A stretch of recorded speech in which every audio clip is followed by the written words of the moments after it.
to go. All right. What's going on, everybody? It's the 84 Show Live, episode 196 here from our isolated locations. No guests today. Our guest canceled for the third time. So that means they're out. They suck. Boo. Third time you're out, which I get a last minute guess. A couple people. One that may be a serial killer, but that's besides the what's going on. And there's like two things in the news that we discussed prior to the show. There's COVID, and then there's that missing broad who's dead. Gabby from Florida and New York, and even those details are a little vague. But and her missing boyfriend who's in the woods somewhere, allegedly. Which is good for him if he's surviving this long in the wilderness of Florida for the last 7 days without anyone finding him. I think his family knows where. I think he's not even where they're looking. I think his family's kind of evading him. That's what I think. Yeah, I mean, could be. But you were floating something out there before we started the show that I really want to. A little far-fetched theory, but it's something that wasn't really brought to my attention until I was reading some stuff. And like people can make crazy observations about stuff, and you gotta look at everything from all perspectives. And from day one, I am on the fence that I don't think if this is so. Let's go. Let's start here. Okay. So let's start off the facts. So the facts is supposedly this couple, right, who were living down in Florida, but she's from New York, but he's from Florida. How they met, no one really knows. They didn't get into detail. How long they've been together, no one really knows. Some people say they're engaged. There are some members of their family don't even know they're engaged, but other family members think they're engaged. Mm-hmm. So if you start this story off and you're writing a book, you wouldn't really know any of the backstory between these two people, right? So we're looking at these two strangers who supposedly left from Florida, right? And they were doing a cross-country trip, and they were supposedly supposed to meet up with someone in Utah at some point. I'm not Utah, Oregon. And but we get introduced to the story as a nation, basically with her being missing for 2 weeks, and this kid already being home. So there's a lot of holes. Here's the thing. So like I don't know if it's a strategy of the FBI withholding information on this thing just to build their case.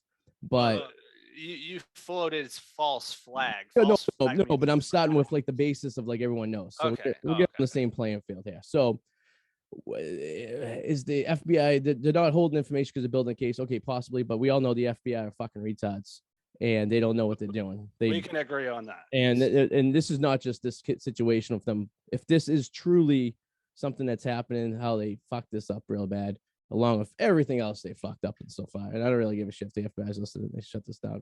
I really fucking can't. But they have a history of screwing shit up all the way dating back to the Hoover days, with their people that are in the, the mafia and other situations like that. And, opportunities to do stuff and the corruption the FBI has and all that stuff. I mean, this is all stuff that everyone knows anyways. You don't have to really dig too deep to realize all these flubs. But so if this is something, but let's give them the benefit of the doubt that they're withholding information basically because they're building a case. All right, let's say this is let's just say they are, yeah. Right? All right, so we're on the same page. So we get introduced to this story, but maybe last week, right? When she goes missing, and then there's no one knows where she is, and they try to backtrack, and there's a person of interest, right? So yet they have no body, so they can't pin anything on the kid, and he's not talking. He lawyered up, which I guess you could say it's a smart thing to do if you don't want to talk. And I honestly think even if I was an innocent person, I would lawyer up anyways, because you don't want something to be said that you said, like, for example, which is for Gotti the mobster said the best thing ever. He goes, never write down something you don't want read back to you in court. That's 100% true. So when you think about that, you don't want to send anything. You don't want to write anything that could be turned against you, and you could be completely innocent. Oh, yeah. The initial trajectory of this was fine. Like, it's lawyer up, get your shit together, and let's go. Yeah. I didn't think that was suspicious. I thought that was very intelligent on his part and the family's part, because, whatever you tell mom and dad could be held against you in a court of law, and they could be in trouble as well. And if they start saying something, then you don't want to get your parents in trouble, even if you're not, so. All right. With all that said, so that goes on. So why did this kid so they could, the FBI and the police department can still do surveillance. That's nothing against that. You could still follow someone around. You could still, I mean, this is how they build cases anyway. So, all right, why wasn't this kid being surveilled? Like, why weren't they keeping an eye on him, right? So why weren't, if 2 weeks ago things got suspicious, why didn't be like, why didn't someone in like where they in Northport, Florida, the police department be like, hey, why don't we just keep an eye on the house? We'll run a couple shifts. We'll see if anything suspicious is going on, so we could maybe build a case if this is going to happen, right? All right. So, I mean, they should have done that. Maybe they were, and maybe he maybe slipped through, but it seems kind of odd that he's gone. And like, and obviously the parents have some kind of weird story going on. Like they reported him missing like 2 days later, and then they brought his car back and stuff. So did they give him a head start? Did he go off? And you know what I mean? Yeah, no, there's something weird there. I mean, where is he? I mean, it's we all know it's very easy to get in and out of Mexico these days. I mean, so if he really got himself enough of a head start, he could probably be in Mexico right now, and none of us would ever know. Oh, for sure. Yeah. I mean, if it's as easy to get into this country, it's probably as easy to get out of this country. And I'm sure and if you just blended in with the people who they're kicking back out, I mean, you could probably easily figure something out to get through. And you look a little like, I don't know what his nationality is, but I think he could kind of pass as maybe a Hispanic or something. Yeah, he could pass as that. I could see that. Yeah. Tried, you know. So the story is a very odd story. I guess this is what we're talking about today. There's really nothing else to talk about. So it's an interesting story when you think. I want to know where you're going with here. I'm on the edge of my seat. Yeah. So if for the facts that we know, allegedly what happened is 2 weeks ago they were together. They had an altercation with the police. We've seen the body cam video, so we know they exist. Things exist. People exist. The last well known about is 2 weeks ago, and then all of a sudden they disappear, and he returns home, and 2 weeks later, we found out that she didn't return home and people are looking for her. Okay. Interesting. Now, why did it take 2 weeks? I don't know. I wish I just knew more about their pre-story. Like, I want to know, well, how did this girl from New York City end up meeting this kid from Florida? And how did she end up moving down to Florida? Yeah, no, I agree. The context of the trip. And what was their past like? Like, what was their history like as a couple, right? Like, you would think we'd find out eventually, but kind of like think of like the Joan Bennet case. Like think back to that. Like we didn't know like the whole meat and potatoes of like that part of life early on, the beauty pageants. We just know this early on. We just knew this little girl was found dead in the basement. You know, so that all that stuff I think will come later. I'm curious too. It is an interesting case. So right now, the media just wants to hit you with all the shock shit. Well, that's what it is, right? It's just kind of like shock value, you know, blame the guy. He's obviously guilty without, you know, any facts or evidence and whatever like that. Okay. Yeah. So like the first thing first, you need to find a body. Otherwise, you can't really trial someone for murder if you can't find a body. Yeah. All right. So they found the body. And so I read in a few different places, it was seen to be a homicide, but they still have to do more tests and to figure out if it's truly a homicide. Because you could be hit in the back of the head with something and be like blend for trauma and be considered a homicide, right? But at the same time, you could be walking a trail and a boulder hits you in the head and rolls off, and you know, I mean, I saw that like it most likely than not is a homicide. But even if it's going to be hard to prosecute, especially him because they were traveling together, obviously his DNA is going to be all over the van, all over her. Yeah, they're a couple. It's not like it's not like when there's a serial killer and you find out that like that person's like working in the back room of our office and he was not supposed to be in Charlestown at that time, or he was supposed to be in Charlestown and he ended up being in, you know, Sharon, Mass, and someone was dead. You know what I mean? Like, and it's like, well, why was he there when he's supposed to be at work?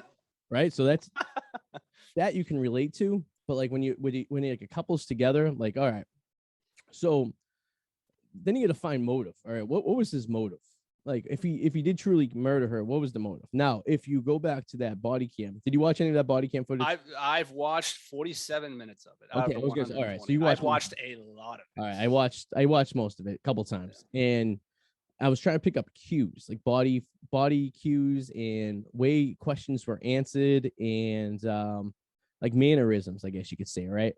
And now, being someone who was a victim of, I want to say a victim, but someone who had been in a toxic relationship with girls who strike people at times, right? Who are crazy and lunatics and say crazy things and do stuff. I can relate if what this dude was saying is true about this broad, I can relate and be like, all right, I could see where someone would look at this and be like, oh shit, this guy is at fault. But knowing what I know and being there, I could say, well, maybe not. And I don't know. It's kind of again, you and I are here's where you and I are still on the same page. Yes, I see some parallels here with the way how I will say I think both of them are completely toxic. I'm not saying neither of them. I would say neither of them is squeaky clean just by how they represent themselves. Usually in these situations, I notice the female, as in that video, becomes kind of unhinged, crying, all more hysterical. Guys I have known who are also though like more so likely to hit somebody who have unfortunately I have known some people who have been arrested for domestic violence who are guys know how to talk to cops very well, just as how this guy did. True. Right? He was very nice, had his hands very in front of himself talking, like knows how to collect himself. Yeah. He knew not to incriminate himself and make himself look crazy. Yes, the woman always, though, for whatever reason, is more of the unhinged type. Yeah, true. Now, this could be something maybe we'll find out that this is not the first time this happened. So this is kind of like old hat for him. Have to deal with this. Yeah. This was all her, though. Like, he didn't want to press charges. Like, no, she fucking like hit him because his feet were dirty. Because she's like, I have OCD. Like, she was getting on him because his feet were dirty. And then like she started hitting him, scratching him. You could see his fucking scratches all over him. And but he didn't want to press charges. They were gonna press charges on her, but he didn't want to press charges. But there was also a 911 call at some point a couple months ago. I don't know what that was. Yeah, and allegedly that's like they seen him pushing her or something or slapping her, but like it's I mean, now we got to worry about people making claims of shit that did it really happen or not. You know what I mean? Now we got to really look into it and be like, now people just coming forward like this YouTuber just came out and said, "Whoa, I seen the van there." Like, okay, now are these people just trying to promote their own channels for their own good? Now you got to sort that out. Okay, so when you get past all that, you would say, well, why would this guy, if this girl's crazy, drive across the country with her, right? Knowing that she's nuts. Well, I drove to Florida with a crazy person who I knew was crazy. 9 months prior to that, when she did some crazy shit, when she was ramming my car in my driveway with her own car, when she threw swollen hot coffee at one of my buddies, and when she started spraying me with a hose in the middle of the wintertime, and when she threw my brand new cell phone into a snowbank for no apparent reason whatsoever, other than the fact that I didn't pick her up, when she drove all the way from Connecticut to Massachusetts just because I didn't pick up a phone call, just to come to my work and come there and ask me why I didn't pick up. So you could say, why would this guy drive? Because I did it. Because sometimes you just do it. Sometimes, sometimes the ass is just really good and you just can't. Exactly. Guys are fucking idiots. Okay. Like we're fucking retarded and we're blinded by the poon. And she's a fucking attractive woman. Of course you're going to fucking go road tripping with her across the country. And she had these ideas where she wanted to start a YouTube page and all this stuff. And, and he's thinking, all right, well, I'm with a cute girl. I could use this for my benefit and maybe this will work. Maybe not, maybe they're just free, loving people of their life. Allegedly, I haven't seen this anywhere, but my friend's fiance was reading apparently. I have not fucking seen this anywhere, but she's like deep into this, and apparently I guess like that he proposed to her at one point before this, and she said yes, but then she turned around and said no, but I still want to do this trip with you, and like all this kind of stuff. I haven't seen that anywhere. So, and that's another thing. That's why I get the vaguity of if they're engaged or not. Like some news channels are saying they're engaged, some news channels saying they're not engaged. Some of their parents are saying they were engaged. Some of their parents said they weren't engaged. When they were asking like the father, like you think the father of the girl would know, and he said that they were engaged, but they were taking a break, and like, okay, so all right, what's engagement? Just pretty much a title at that point, right? I mean, So, and like no one had any red flags. Like typically, if there was a couple, typically if anyone was gonna kill someone because of, in this case, it would be, I would say more of a passionate kill than a premeditated kill. If it was a premeditated kill, you'd almost think there'd be, patents, right? There would be signs, like people would be red flags. Like, you'd have friends coming out of the woodwork, right? And saying like you've seen some of the incidents. I don't know if you've seen, but some of our friends have seen some of the incidents that I've dated in the past that caused red flags. And if I went missing, they would be able to be like, yeah, that's totally, this is what happened that night. She went around the bar. She was drunk. She was yelling. She was acting like causing a scene. Yada yada yada. And they'd be like, all right, we can piece the two together. But there seem to haven't been any of those red flags that are coming up, or anyone's coming out of the woodwork. And you think by now people would be like coming out of the woodwork left and right saying, but all I'm hearing is how great they were together and how nice we were. Which leads me to the point where I think that this is why I think he's kind of innocent at this point. Yeah, maybe she was murdered. Okay, if there comes back as a homicide, I 100% agree that okay, that's the case. But okay, I think you're sorry to interrupt. I think you're going somewhere else from what you said. When you said false flag earlier, I thought you meant she's not dead.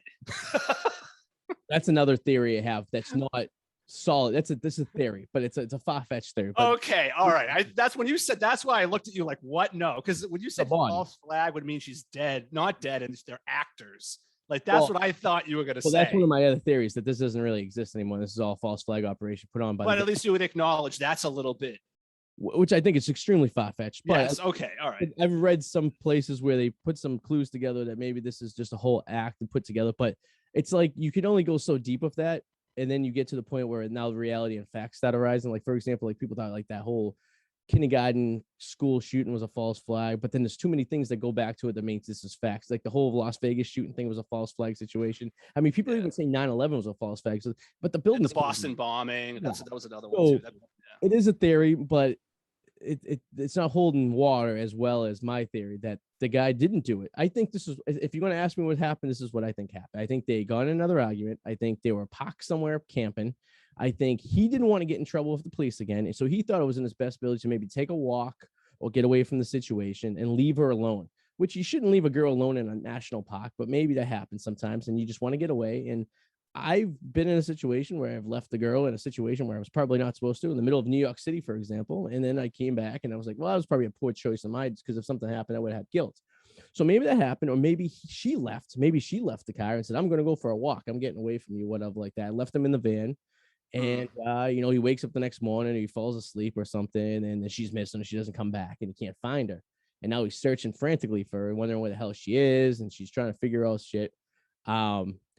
She went off somewhere. Maybe she got kidnapped by someone, right? Now you're in a national park. There's some fucking weirdos out there. Yeah, there was a guy who was killing people, by the way. Did you read there about that? You heard about that, right? It was a double murder from two female hikers. Yeah. In close proximity. Yeah. So if that just a minor right there, well, how this guy decided he didn't want to get a third case and try to go for it, right? And maybe this kid woke up and he couldn't find this girl, and maybe he was searching high and low for whatever, and then panicked and couldn't find her, and still couldn't find her, had no reference of her. So what would you do? Would you stay there? Maybe you should call the cops. Maybe you're nervous to call the police because of something that happened a week before that maybe could incriminate you for something. Maybe you just don't know what to do. Maybe out of passion, you figure, all right, my best bet is just to drive home and be with my family and try to figure this out, and then we'll go from there. I don't know. I don't know what I would do at 21 years old. Yeah, that's true. Yeah, I know. Especially if you were looking, or like this was like a total misjudgment on your part for leaving her alone or something like this, right? So say you take off and you go home and you do what he did, and now you talk to your parents, and your parents are like, holy shit, this looks really bad. Like you should have maybe called the police, or you should have done something. And now at this point, 2 weeks have gone bad. Now it's looking real. So what you do, you call a lawyer, and the lawyer goes, listen, we're just going to shut up real quick, and we're going to figure this out and let them come to us for questions, because we're not going to give them any information, because this could be turned against us, especially if she lines up dead. Fast forward a week, she finds she's dead, and it looks like a homicide. So what's this kid thinking? Holy shit. Now, if you're 21 years old and your girlfriend just got murdered because you left her in a park and you panic and left, wouldn't you be a little fucking cray too and just take off somewhere and just panic? Yeah. I mean, it's not a smart play, but yeah, I could see that. Yeah. This is completely devil's advocate right here. For all we know, he bashed her over the head with a boulder and killed her because he fucking hated her. I mean, that also could have been too, because it could have been an argument of passion, and he just snapped and he rage blacked out, like that couple in Pennsylvania that got shot by their neighbor because snow was going in his yard, and he came off a shotgun and blew them both away in broad daylight on the street. Yeah. And the guy had no past incidents and no past history of any violence. And he just snapped and he couldn't take it anymore. And he just took him out. And we've all been in a situation where we thought about it. And we're like, you know what? We could have killed someone in that situation if we didn't take a step back, because we're rational, decent people. And right. And sometimes people rage blackout and you don't realize, and you say just saying stuff you don't even mean. Right. I mean, that could go to violent activity as well. So devil's advocate, this kid flips out and he just panics, and now he just takes off into the woods. And maybe the parents aided him a little bit, maybe gave him a little bit of a head start. What's his game plan, his end game? Who knows? No one knows really at this point, right? I mean, what's going to happen is when they do eventually catch up to find him, he is going to be questioned, and obviously going to be lawyered up. And now it's the right of the state to find him guilty. He's innocent until proven guilty. So how can you connect him to the crime scene other than the two are in the park together? There was no witnesses. If there's no weapon to be found, how do you even connect that to it? So you know what I mean? Yeah. If her death is a type of death that could be hearsay, it could be, like I said, like a rock on the back of the head. Well, your argument could be like, well, she went for a hike, she took off. It's his word against hers with no witnesses at this point. It's going to be almost impossible to find this kid guilty, and unless there's such bluntness, unless he either confesses and he just, oh yeah, I killed her, she's a fucking bitch, I couldn't stand her anymore, or he, there's overwhelming evidence, like they end up finding like a weapon that his DNA is connected to. And why would your hand be on that boulder that was the same boulder that hit her in the head? Stuff like that. Or you hit her with a car or something like that, and you have a dent in front of the van or something, something that's gonna like overwhelmingly, convict him. But I don't think there's like much of a story here, because even if a jury gets very passionate about the situation and it's a man-hating jury and they just overwhelmingly find him guilty, I mean, this could be thrown out by a judge and be like, no, there's not enough evidence to prove him guilty. Just like the O.J. Simpson trial should have been overturned by the judge when they found him not guilty, because there was overwhelming evidence to find him guilty. I mean, it's as simple as that.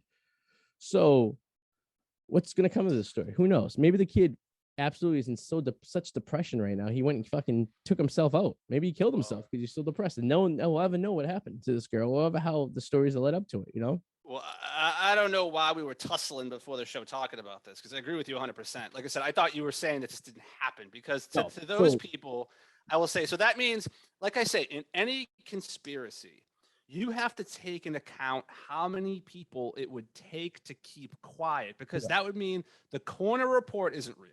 The people who are talking about their relationship are actors. Yes. And that would mean that they're hiding forever, because eventually they would have to, it's not like they're going to get new identities or anything like that. Like, it's just not, there is a body.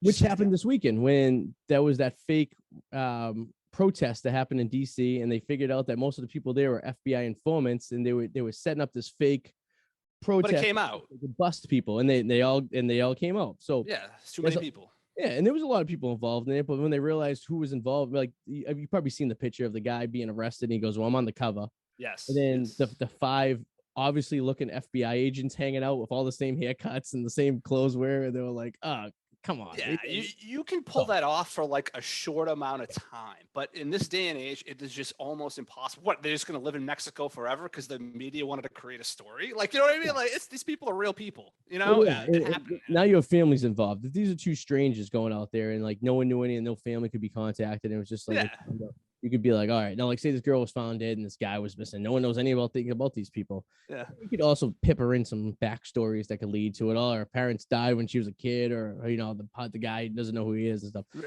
It'd be offensive. Yeah, resources and money are being wasted searching for fake missing people when real missing people are out there. And like, this kind of leads up to the point where it's like, well, all right, so if this was all fake, and if this was all, well, then what's, there's always a reason for something, right? So forever A, there's always a reason B. So like, what was the reason they would make this fake story, and why would everyone cover it? Well, would it be to get attention off what's going on with the country and all that stuff? Yeah, it's a possibility. It's definitely not going to unite people, because it's going to bring people. Something like this always brings people apart.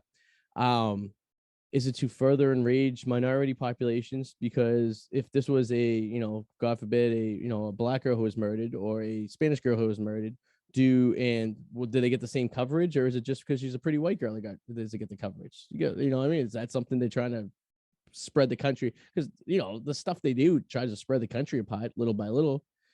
So it is more of a unique story, though, and just someone going missing and dying. Like, the fact that her boyfriend came back like that, you know what I mean? There was more components than just, another missing person. And it's weird because the boyfriend was like mowing the lawn, he was hanging out. Yeah, it's fucking weird. It leads me to believe that maybe he didn't think she was dead. Maybe she ran off. Yeah, he could have just said, you know what, I'm bullshit, fuck this, and left. The only thing he's guilty of is Grand Theft Auto, because it was technically her vehicle. So, all right. So you take the charge for stealing a vehicle. Okay, whatever. I guess, and that could even be thrown out. Like, so yeah, maybe she ran off. He couldn't find her, and he's like, "Fuck this!" Like, I mean, you don't know what the boiling point of this relationship was. Maybe that getting arrested and getting pulled over or having being separated was like the and like here's the thing too. That's a double standard as well. And I understand the cops are being nice and they're just trying to let these two kids just go off with their lives and everything like that. But if it was reversed around, right? If she was the one with the bruises and the scratches on the face, and this story is swept, and they were telling these police officers the same exact story, but it was the opposite, right? Wouldn't you think that guy would have been thrown in jail? Well, actually, the cops did during that body cam video. The cops did say like we have to treat this equally. Yes, he was trying. And I understand their perspective of the point where, like, all right, these are two couples. They probably ran their records. There was no obviously records. There was no prior domestics. There was nothing that ever connected to. They're just two teenagers or early 20-year-olds who just got in a tassel, and she didn't, and she admitted that she did it. And what I mean, but like if you reverse this role, all right, they would have threw the kid in jail and then story ended. He would, I mean, they would have went their separate ways or whatever like that. So like, why wasn't it treated that way? Like, it's like, all right, you can't wrong the cops for trying to give him a bone. Yeah. You know what I mean? Like, it's all right. I don't know what the rules in Utah is. I know, like in Massachusetts, if there's a domestic call, someone's getting arrested regardless. Well, they separated them. They put him in a hotel. Yeah. And they gave him the option to go to court the next morning to take that off the list so they could be in touch again. So, and I'm assuming he did so. Like, I don't know whatever became of that. I'm assuming he woke up the next morning, went to the courthouse, said, I'm dropping charges, and they were able to go on their merry way. Yeah. Like, I feel like if there was a severe threat, you might want to keep that going. Maybe this kid just needed a nice talking to and be like, hey, dude, bro, what are you doing? Like, needed someone to say, this girl's fucking crazy. Get away from a toxic relationship. I will say the media is definitely guilty of. It definitely helps that she was attractive. Do you really think anybody would do you think they would pump this story as much if she wasn't as attractive as she is? No, not at all. Yeah, I don't even think it would get this much attention at all. It would be like a little blimp on the radar. Girl missing. Well, I mean, how many people go missing a day? Exactly. I'm going to Google that right now. How many people? I mean, there is just as many people guilty, who are murdered, who find out go missing. Like, what about those two hikers that they found murdered in the park? And the only reason we know about them is because they were trying to connect that story to this story.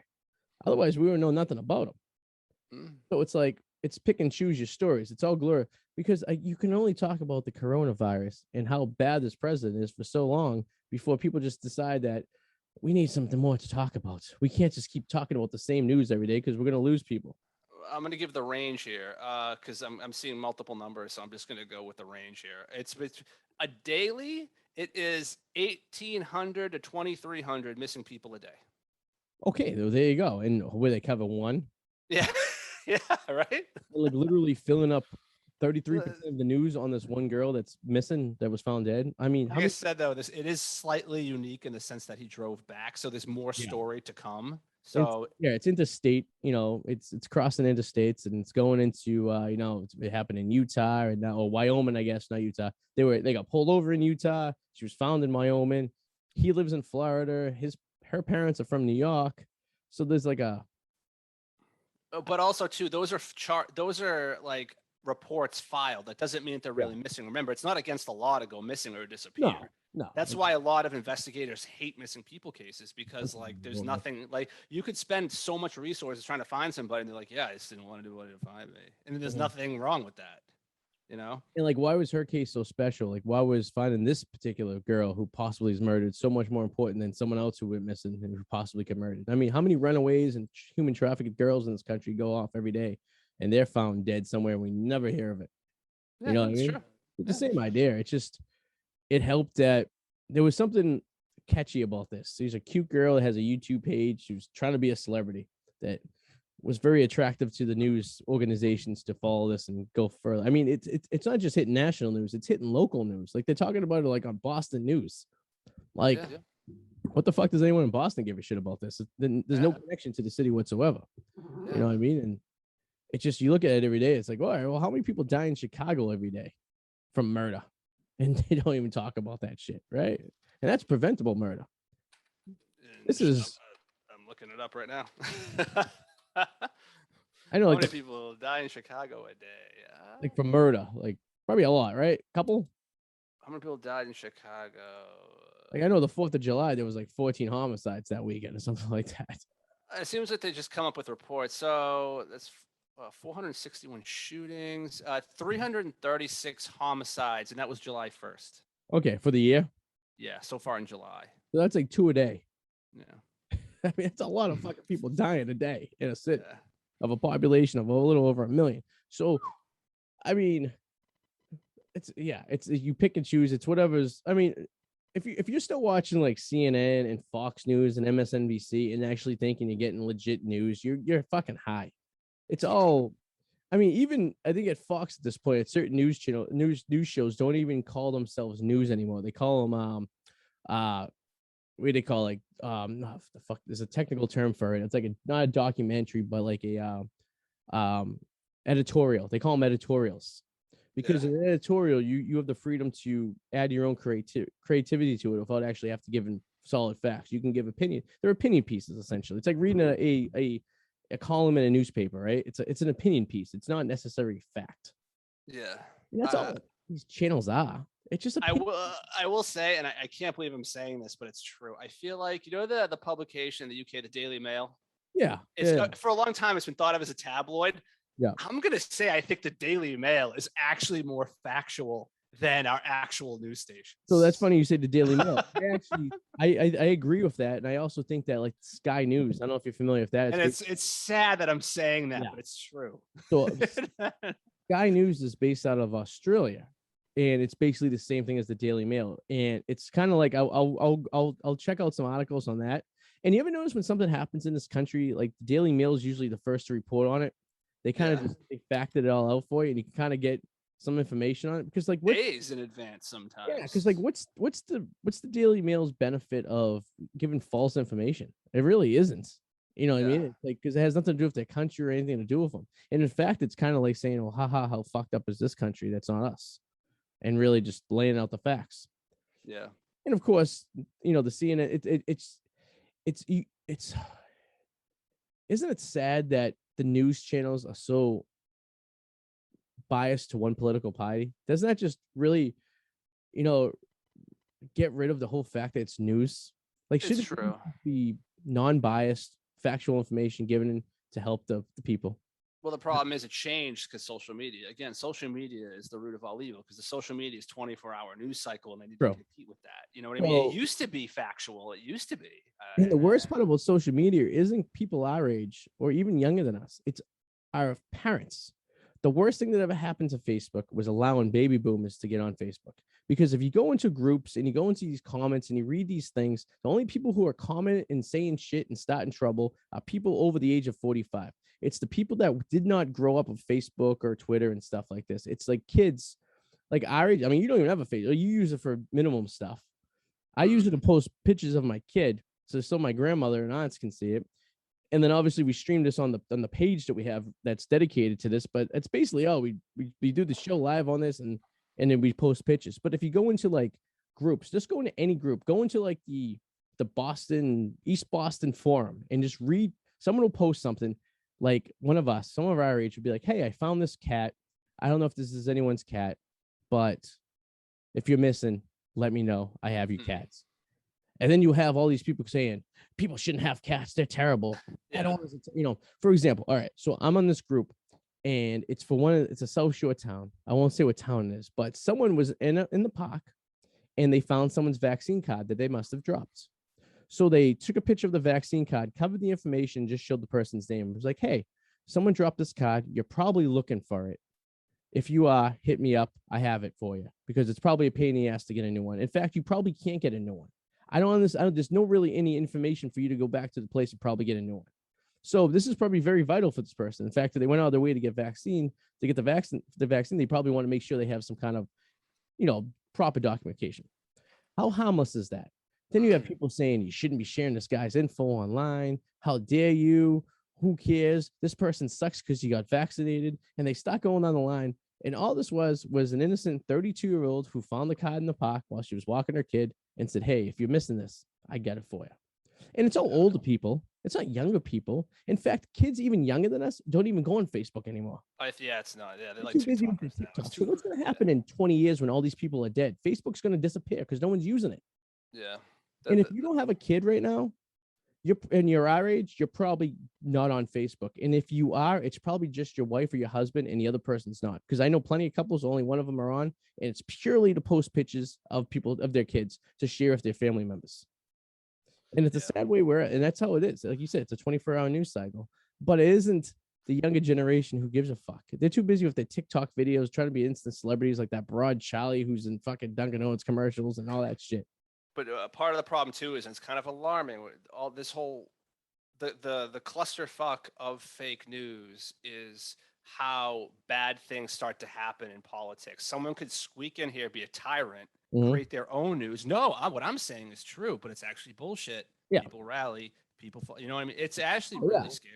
And in the hypocrite, the hypocrisy about all of it too. Like you go on there and you have a big following, you're a big celebrity, and you're like, you got to do this, you got to do that. And then you turn around and you do the completely opposite. But like people don't give a fuck. You know what I mean? It's like, and like I swear to God, the only people this is affecting are the 45 pluses. If you were born from 1975 and before, you're the only one who really gets so passionate about this. And yes, you're older than most of the generation. You have more money than most of the generation. And there's a large group of you because you guys never had this when you were kids. If you're 55, 60 years old, you never had face. You never had a way to communicate with people before. You didn't have cell phones. You didn't have text messages. You couldn't do this shit before. So now you live in your younger days online.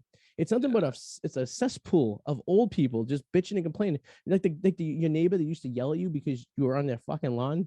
Now they can do it on Facebook. Well, that's on Facebook, but I feel like Twitter is more of the younger, and TikTok. People do complain a lot, especially the younger generation. You think people are still like reading? Like I got rid of my Twitter about a month ago. Once the leader of the Taliban was able to tweet shit, but there were like some politicians in this country that were getting like shut off. I'm done with Twitter.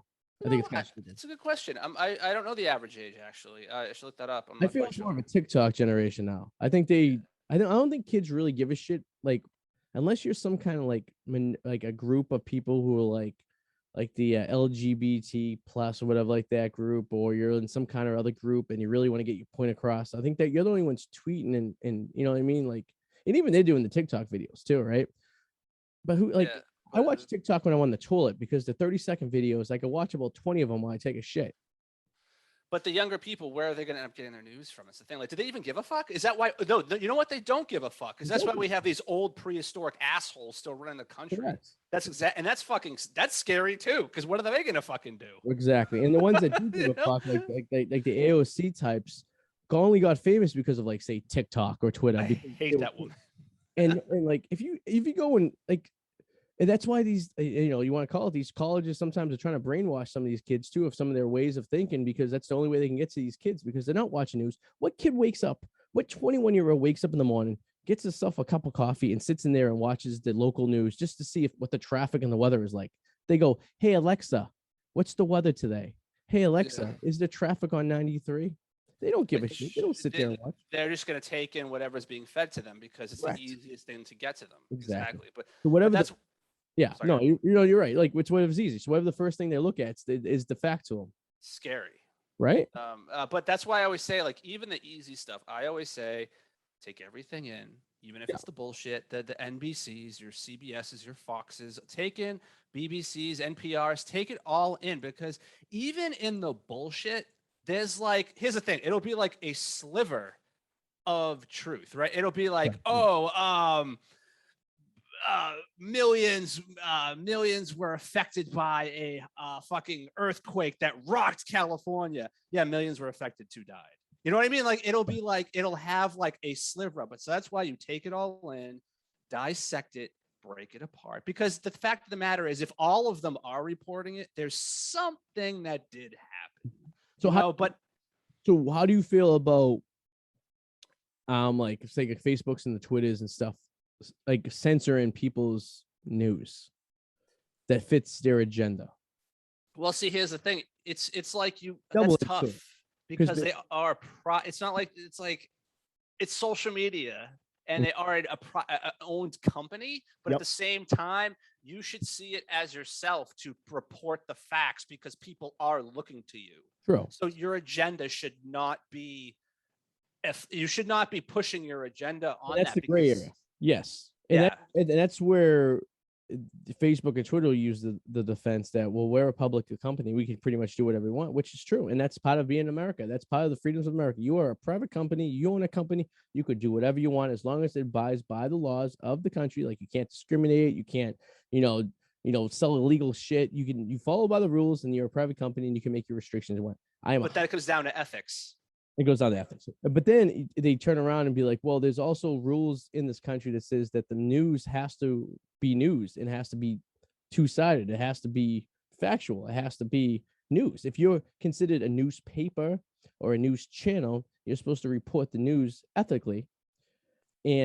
But like, that's also bullshit too, because we know for a fact that all these news channels and newspapers aren't reporting the news ethically. They're using, like I said, editorials to spin their agenda without actually saying, hey, this is black and white. Like, it's like saying, like, there was a car in 93, 2 people died. They'll spin it whatever way benefits them one way or another. And it's bullshit, because it's like, dude, I just really want to get the news. Just tell me if there's going to be a fucking traffic jam. Just tell me who killed this person. Just tell me. It sucks because there's no true news. Where's the true news? Is there true news anymore? Does it even exist anymore? Is everything opinion? Yeah. Should we stop calling it news? Maybe we just stop calling it news. Maybe we just call it opinionated pieces. In a way, it's becoming like reality TV. Yeah. Like, it's remember how reality TV started? Reality TV actually started kind of boring. Like the first season of The Real World. Yeah. It's like, shit happened. It wasn't that great. And then you start throwing these little things in there that are kind of like instigate other things to make them more interesting. Yeah. I feel like the reality TV formula is what the news formula is kind of followed. So let's stop calling it news. Just do themselves a favor. Let's go CNN, Fox, MSNBC, NBC, CBS. Do yourselves a favor. Stop calling what you do news. Just call them editorial opinion pieces and call it what it is. Because when you call it news, you confuse old people very much. You confuse 65, 70-year-olds who think they're still watching the news. They still think they're watching Walter Cronkite every night, saying, "Here's this Walter Cronkite today. We have bad things in the Vietnam War." Like, they still think that, Chet Curtis, I think he's been actually dead now, on Channel 5 or whatever, whoever you want to call your local anchor guy, is actually telling you true factual news. And you can even go back to even back in the day and say that even that news was maybe spinned a little bit. But like, for the most part, they were giving you a black and white statement. You know what I mean? It's just like, stop calling it news. Just call it an opinion piece. Be like, it's when you wake up in the morning, be like, I watched the Fox opinion piece in the morning to get my information from. I know we're coming closer to the end here, so I wanted to get to a funny story here that was in the news. I don't call this news, but it's just funny to see this story. It's from Fox. It's Fox. No, so a Texas mom erupts at a school board over anal sex passage in middle schooler's book. Okay. So the mom would be a little upset about that, but yeah. So this woman, Kara, close to Kara, by the way, close a enough. former board candidate at Lake Travis Independent School District in Texas, read a sexually explicit passage from Out of Darkness, which is found in 2 districts in Texas in middle school. So the passage says, "Take her out back. We boys figured, then hand out the titties. Put it in her corn box. Put it in her corn hole. Grab a hold of that braid. Rub that calaco." This is a kid's book? Yes. That seems a little out of place. I think that would be something that would raise my attention. And the mother's upset that it's in the book, right? Or is she upset that they're taking this out of the book? Oh, she's upset that it's in their schools. Yes. Oh, yeah. I mean, I think that I would be upset if my high school kid was reading that. What is a calaco? I've never heard that. Calico. I like how they use cornhole, though. That's very Beavis and Butthead. I love that. They use titties. Titties are in the book. Titties. What's honest to God, what's the reason? I mean, granted, a middle schooler probably heard these terminologies before. Like, this is not new to them. This is like a 13-year-old probably laughing their balls off reading this because I think it's funny. And like 13-year-old kids think shit like that's funny, especially like when a teacher swears or something like this. But like, what's the benefit of teaching this? It's because it's not like it's a factual. It's not like it's like a health class. Well, I want to know, was she was in the middle of this meeting with the board, how many people were trying to hold back laughing? Just I would. I'd be laughing their balls off. I would be like, your book says what? Like, Like my kid comes home, he's 13 years old, and he's like, Dad, he's like, what's a cornhole? I know, it's a cornhole. What's a titty? Yeah, this is a conversation of a 13-year-old. Question: how old were you when you realized that babies don't come out of the butt? Oh, probably 12, maybe 11. That's about right. Yeah. 12. I would say it was probably. I mean, I remember playing spin the bottle in 5th grade and getting a hot on, kissing these girls. Just little tongue action was getting me all excited, and I kind of knew, like, I knew where the babies came from, but I just didn't know how, like, the exit. Well, yeah, I knew like. I don't even think I knew how the babies were formed. I just knew that I was getting excited below the waist, and I had to do something with this thing. If this wasn't just happening, like, right. And then you get older. I think in 6th. Oh, and actually, I'll tell you exactly when it was. 6th grade is when we knew for a fact. They took all the boys at the Wayland school and all the girls in the Wayland school, and we put us in separate classes. So it was me, and we had about 120 students in 6th grade at the Wayland school. So there was about, I don't know, 60 boys all in this classroom, and 60 girls in the classroom next door. And they kept the door open between the 2 rooms, and the teachers would sit there, and all the guy teachers would sit there with the boys, and the girls sit there, and they would watch the same exact movie. And you could hear, like, it was tough not to laugh your balls off, because you're sitting there next to your buddies, and they're talking about sticking the penis into the vagina. Because you're so immature and young, and you're 12 years old, and you just don't understand what the fuck they're talking about. Like, you do and you don't, and you're watching this old. Remember the old projectors they had in school, like the 8mm, and I had the audio that was slightly off, and it was like it had the really bad music. It was probably a video from the 60s we were watching, to be honest to God. And I remember sitting there, and I'm like trying not to laugh, and you can't look over to your friend because he's dying. His eyes are closed. He's biting his lip. He's losing his shit. And I remember one part of the movie, the whole entire boy class we lost it because one person started laughing, and we just. They said something so simple like the penis goes into the vagina, and everyone just lost their fucking shit. But the girls didn't laugh. The girls were like, yeah, we've been getting our periods for 2 years now. We know how this works. You know what I mean? It's like, so, yeah. But like, I wasn't reading any books that says anything about sticking my titties in a cornhole. No, but I remember getting laughed at in like the first day of like sex ed, because there was a picture already on the chalkboard of like the female reproductive system, with the 2 fallopian tubes in the uterus. And I thought it was a cattle head. It looks like a cattle head. That's what I thought it was. I'm like, why is there a cattle head on the board? In 7th grade in health class, we actually made a diagram of the women's anatomy. We took a half paper towel roll, we cut it in half. We took a pear, stuck that on there. We took 2 straws with little elbows at the end, and we duct taped 2 almonds. And that was supposed to be the ovaries, the fallopian tube, the uterus, and the cervix. And like a fucking cattle head. It looks like a cattle head. So I can understand that. Absolutely. And then I ate it. I ate the pear. I was like, my uterus had a bite taken out of it because I was hungry. So I ate the pear and I was missing an ovary. They laughed at me, Arty. They laughed at me. Kids these days. But like, that's how you learn. I go, it's just better to educate the kids when they're like in middle school, because at least they know.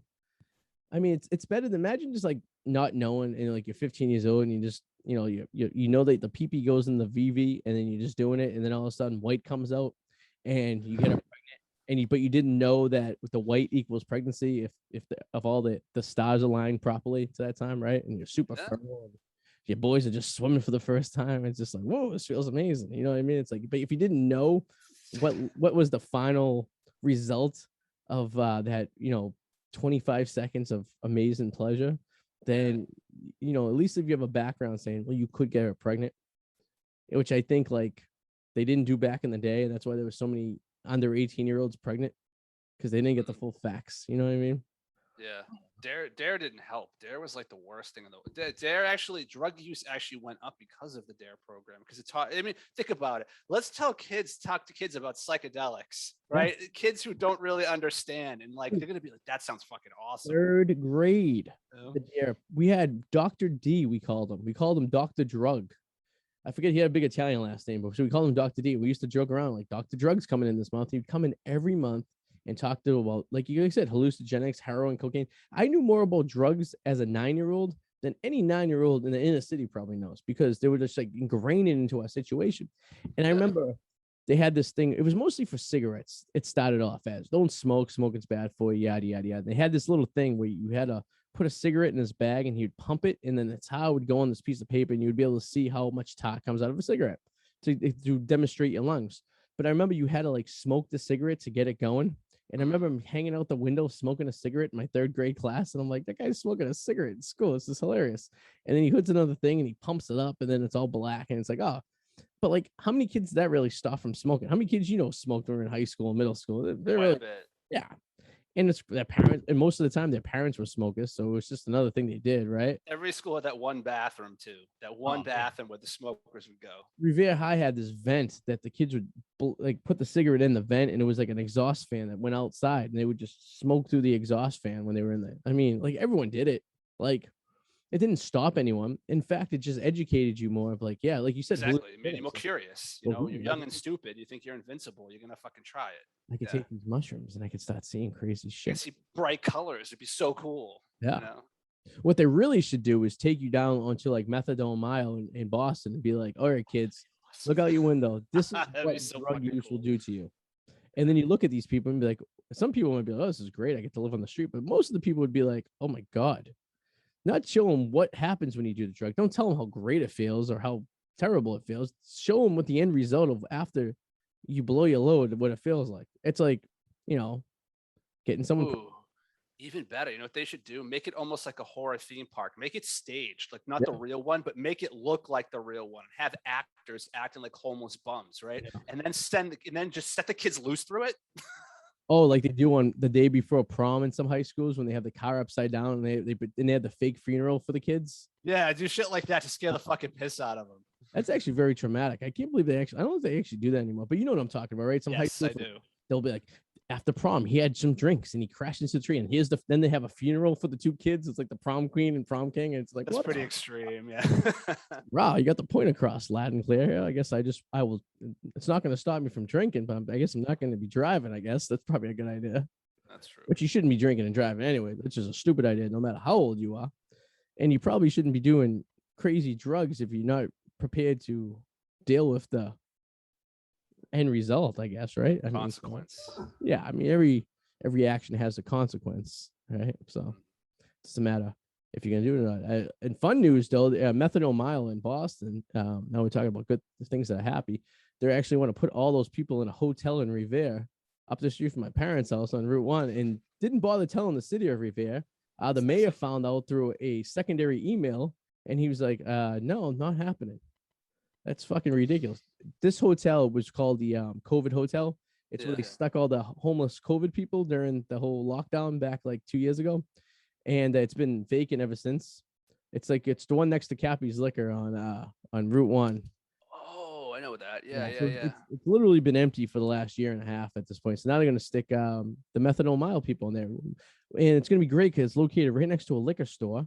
And they're building a dispensary right across the highway they could easily get to if they needed to. So, I mean, that's a good idea. Just keep those people in line. You know what I mean? And then oncoming high traffic too, because if they get high and they want to go plan the traffic, I guess that's easy to do too. So, not a smart move. And this is Boston moving the people to Revere. Like, why? Like, what balls? Just how about you keep them in your own city?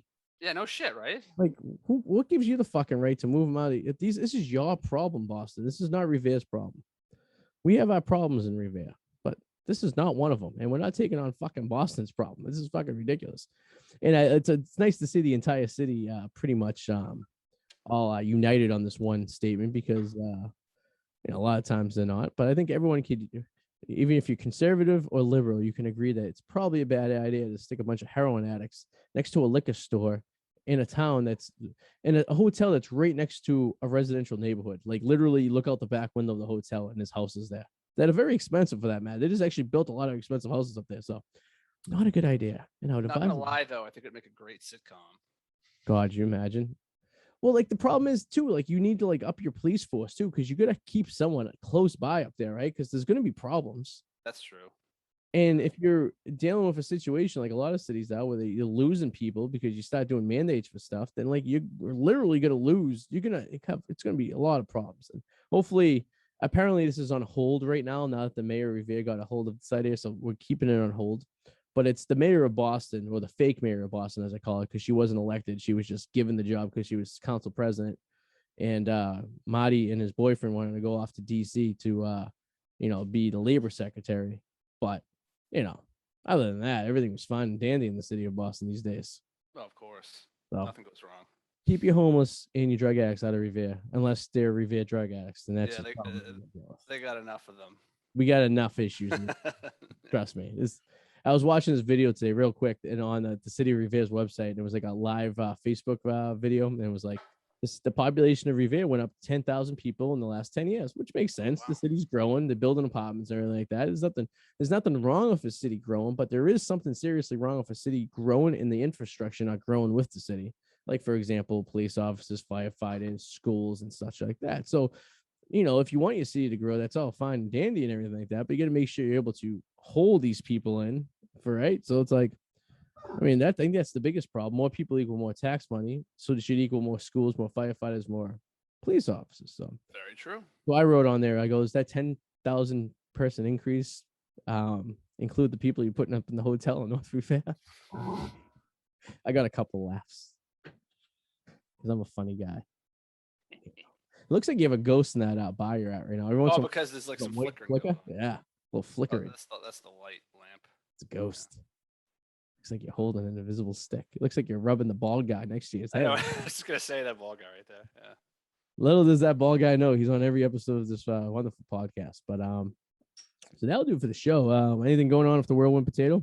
Oh really? No, not right now. No, it's same old. Still writing. There's a lot of information written stuff been writing, but I'm not putting it to work yet. Next week on the show, looks like, who do we have? We have this is this week. I want to look at next week. Next week will be the 29th of Casey, right? Oh yeah, that's right, Casey. Arminius Venerio. Oh, he gave me an autographed book that I was gonna put up on display, and it's in my room right there. But he finally gave me an autographed copy of his newest book that's being released. I think this week. Can I borrow it? Because I actually do want to read it. Yeah, I'll bring it into the office. You can take a look at it. Yeah. It's a lot of reading. But yes, so Casey, aka Arminius Finial, will be on the show next week, and this will be his like 6th appearance. So good for him for sticking in there. Sure. And then we are booked through the month of October, so we should have some people here. Me and the Red Sox are winning 10-1 over the Mets, so that's also a good thing too. So they need that wildcat spot. But until then, unless you have anything you want to add, real quick. No, that's all I got, my friend. All right, sir. Well, we'll see you all next week. Have a dandy rest of the week. Toodaloo, motherfuckers. Bye.